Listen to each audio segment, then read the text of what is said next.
हरे कृष्ण। श्रील प्रभुपाद की जय। आज हामी चाहिँ प्रभुपादजीले महात्मा गान्धीलाई लेखेको लेटर हामी पढ्न जाँदैछौँ, जहाँ महात्मा गान्धीलाई चाहिँ प्रभुपादजीले धेरै कुराहरू चाहिँ बताउनु भएको छ कि तपाईँले पोलिटिक्स कसरी गर्नु भइरहेको छ र यसको परिणाम के भइरहेको छ र अब तपाईँले के गर्नुपर्छ भनेर चाहिँ प्रभुपादजीले महात्मा गान्धीलाई चाहिँ एउटा लेटर लेख्नु भएको छ।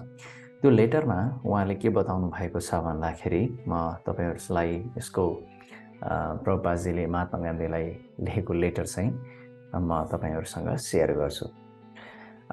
पहिला सुरुमा चाहिँ प्रभुपादजीले यहाँ लेख्नु भएको छ कि म तपाईको एउटा चाहिँ अपरिचित साथी हुँ। मैले तपाईलाई यो प्रभुपादजीले महात्मा गान्धीलाई भन्दै हुनुहुन्छ है यो कुरा। मैले तपाईलाई धेरैचोटि मैले पत्र लेखेको थिएँ, तर त्यसको चाहिँ तपाईले मलाई चाहिँ रिप्लाई गर्नु भएन। मैले चाहिँ back to Godhead magazine पनि मैले पठाएको थिएँ, तर पनि तपाईको चाहिँ सचिवले चाहिँ उहाँ चाहिँ महात्मा गान्धीजी अलि व्यस्त भएको कारणले गर्दाखेरि चाहिँ उहाँले पढ्नु भएको छैन भन्ने यस्तो प्रतिक्रिया मैले चाहिँ पाएँ। र मैले चाहिँ तपाईसँग एउटा इन्टरभ्यूको लागि पनि मैले चाहिँ खोजेको थिएँ, तर पनि तपाईको चाहिँ यो कुरामा पनि तपाईले चाहिँ मलाई प्रतिक्रिया दिनु भएन। तर पनि म चाहिँ तपाईको एउटा पुरानो साथी भएको नाताले मैले फेरि पनि तपाईलाई चाहिँ यो चिठी लेख्दै छु भनेर चाहिँ उहाँ भन्नुहुन्छ। प्रभुपादजीको यहाँबाट हामीले के सिक्न सक्छौं भने एउटा चाहिँ उहाँको प्रयास, उहाँले यो कृष्ण भावना चाहिँ कति डेडिकेटेड भएर चाहिँ उहाँले लाग्नु भएको थियो। बारम्बार रिप्लाई नआउँदा पनि हामीले आफ्नो जीवनमा कसैले हामीलाई रिप्लाई गरेनौं भने यसले मतलब नराख्दो रहेछ भनेर हामी इग्नोर गरिन्छ, तर प्रभुपादजीले त्यस्तो गर्नु भएन। उहाँले निरन्तर प्रयास गरिराख्नु भएको भन्ने कुरा पनि हामी यहाँबाट देख्न सक्छौं। र यहाँ प्रभुपादजीले भन्नुहुन्छ, as a sincere friend I must not deviate from my duty towards a friend like your good self. र एउटा असल साथीले जस्तो सुकै परिस्थितिमा पनि उसले चाहिँ सहयोग गर्छ हैन, एउटा आत्मीयताका साथ। कसैले इग्नोर गरे तापनि उसको कर्तव्य उसले चाहिँ सदैव पूरा गर्छ, जसको कारणले गर्दाखेरि मैले पनि तपाईलाई यसरी नै मैले फेरि पनि लेखिरहेको छु भनेर उहाँ भन्नुहुन्छ। जस्तो कि उहाँ भन्नुहुन्छ कि म एउटा चाहिँ तिम्रो एउटा असल साथीको नाताले मैले तिमीलाई यो भन्दैछु कि तिमी तत्कालै तिमी यो पोलिटिक्सबाट चाहिँ तिमी रिटायर लिनुपर्छ है। यदि रिटायर लिएनौ भने तिम्रो चाहिँ एउटा मृत्यु एउटा एकदम इनग्लोरियस डेथ हैन, त्यसको कुनै औचित्य हुँदैन हैन। हामी 125 वर्ष हामी बाँचौँला, हामी 125 वर्ष बाँचौँला, तर त्यसको कुनै पनि तपाईको चाहिँ औचित्य चाहिँ भने हुँदैन यदि हामीले भक्ति अथवा चाहिँ यो मार्गमा लागेनौं भने हैन। त्यो भएको कारणले गर्दाखेरि यहाँ प्रभुपादजीले भन्नुहुन्छ कि यो मान प्रतिष्ठान भनेको एउटा माया शक्तिबाट सिर्जित एउटा कुरा हो हैन, जसको कारणले गर्दाखेरि चाहिँ तिम्रो चाहिँ जति पनि यो कुरा गरिरहेका छौ, यो कुरा पहिला पनि भएको थियो, अहिले पनि भइरहेको छ र पछि पनि यो हामीले जति प्रयास गरे पनि यो भइ नै रहेको हुन्छ, किनभने यो मायाको शक्ति हो, भगवानको एउटा शक्ति, अर्थात् फल्स तपाईको चाहिँ इल्युजनरी एनर्जी जसलाई भनिन्छ माया शक्ति।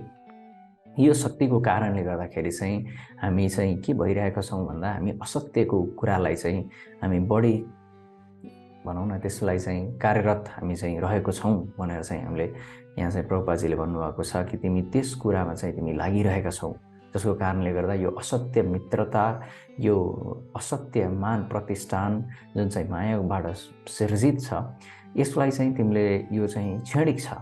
सो जसको कारणले गर्दाखेरि चाहिँ तिमीले चाहिँ यो कुरा बुझ्नुपर्छ हैन, यो कुरालाई बुझ र चाहिँ यो जुन पनि तपाईको चाहिँ नन कोअपरेसन तपाईको चाहिँ मुभमेन्ट अथवा चाहिँ यो अशान्तिको मार्गमा जुन तिमी हिँडिरहेका छौ, यसले चाहिँ के गर्छ त भन्दाखेरि चाहिँ वास्तवमा भन्यो भने यसले चाहिँ पछि शान्ति चाहिँ निम्ताउँदैन, किनभने यो वर्ल्ड भनेको रिलेटिभ वर्ल्ड हो भनेर महात्मा गान्धीजीलाई प्रभुपादजीले भन्नुहुन्छ।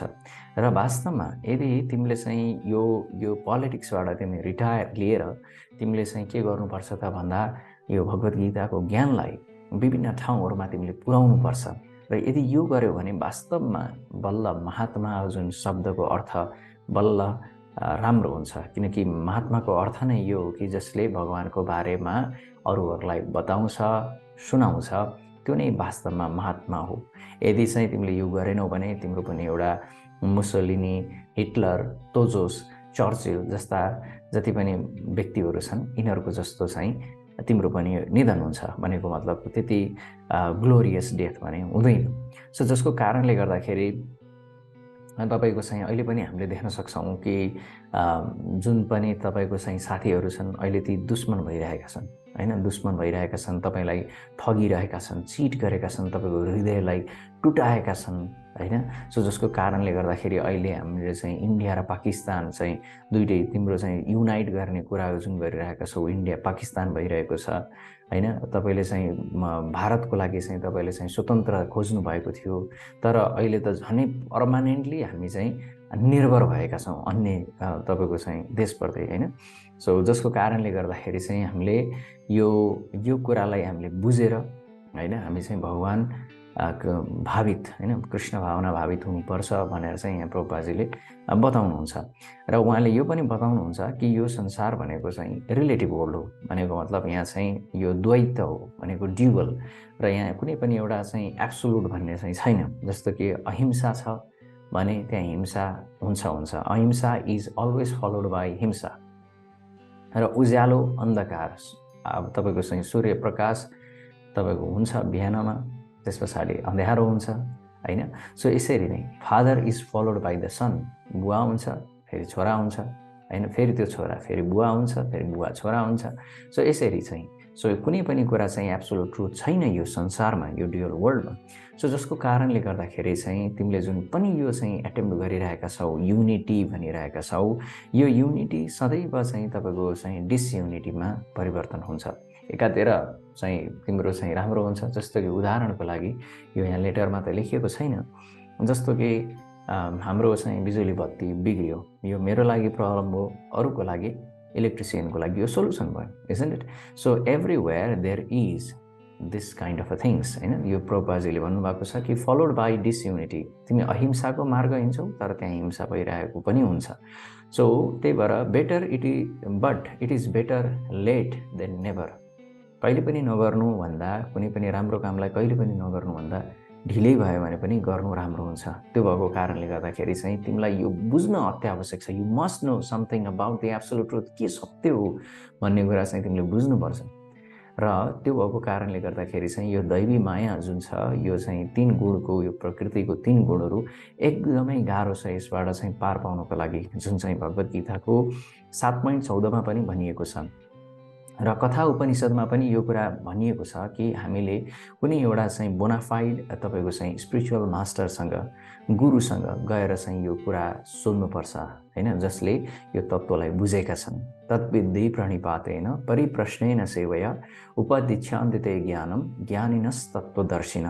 अर्थात् भगवत गीताको 4.34मा पनि भनिएको छ कि यो कुरालाई बुझ्नको लागि तिमीले चाहिँ कुनै पनि एक्सपेरिमेन्टद्वारा, आफ्नो दिमागद्वारा बुझ्नलाई कठिन छ।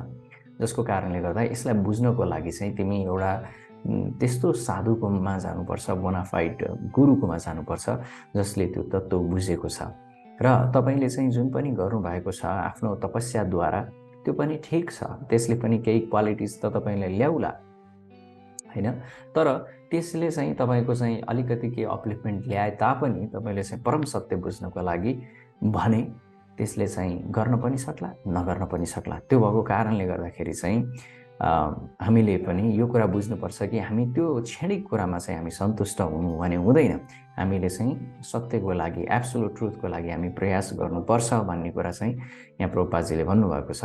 र अर्को कुरा पनि यहाँ के भन्नुभएको छ भन्दाखेरि चाहिँ कि हाम्रो चाहिँ जुन युनिटी पिस र नन भाइलेन्सको तिमीले कुरा गरिरहेका छौ होइन, र यो कुरालाई चाहिँ तिमीले यो कुरालाई त्यागेर तिमी चाहिँ के गर्नुपर्छ त भन्दा प्रिचिङ वर्क अर्थात् प्रचारको कार्यमा चाहिँ तिमी लाग्नुपर्छ, भगवद् गीतालाई प्रचार गर्नुपर्छ।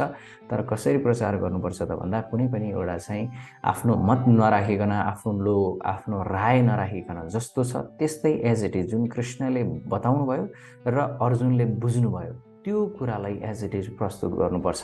सो जसको कारणले गर्दा हामी यो छलफल पनि गर्न सक्छौँ होइन। र मैले पनि ब्याक टु गडेड पनि तपाईँसँग यो सँगै मैले चाहिँ यो तपाईँलाई पनि पठाइदिनेछु होइन। The same is enclose here मैले यहीँ पठाएको छु, सो त्यो पनि हेर्न सक्नुहुन्छ। र एकचोटिको लागि म एउटा अनुरोध म तपाईँलाई के गर्छु भने 1 महिनाको लागि तपाईँ पोलिटिक्स नगर्नुहोस्, पोलिटिक्सबाट चाहिँ तपाईँ रिटायरमेन्ट लिनुहोस् र हामी भगवद् गीताको बारेमा छलफल गरौँ। त्यस पछाडि छलफल गरिसके पछाडि होइन, you shall get a new light for the result of a such discussion. र तपाईँले हाम्रो यो छलफलबाट तपाईँले कुनै न कुनै एउटा दिव्य तपाईँको चाहिँ एउटा दिशा भने अवश्य पनि पाउनुहुन्छ, र जसले समग्र संसारको सबैलाई चाहिँ हित गर्नेछ भनेर प्रभुपादजीले यसरी चाहिँ महात्मा गान्धीलाई लेख्नुहुन्छ। सो यहाँबाट हामी के बुझ्न सक्छौँ त भन्दा प्रभुपादजीले चाहिँ कति प्रयास गर्नुभयो, कति डेडिकेटेडली प्रयास गर्नुभयो, कन्भिन्स गराउनको लागि कति कोसिस गर्नुभएको छ। र हामी पनि त्यस्तै गरेर पोलिटिक्स सँगसँगै हामी पनि आफ्नो दैनिक क्रियाकलापमा यति व्यस्त भइरहेका हुन्छौँ। त्यही भएर प्रभुपादजीले पनि हामीले समय निकालेर यस्ता विषयमा पनि हामीले छलफल गर्नु आवश्यक छ र कति महत्त्व छ यो कुरालाई प्रचार गर्नको लागि भन्ने कुरा पनि प्रभुपादजीले यो महात्मा गान्धीको, प्रभुपादजी र महात्मा गान्धीको यो लेटरबाट हामीले बुझ्न सक्छौँ। हरे कृष्ण। श्रील प्रभुपाद की जय।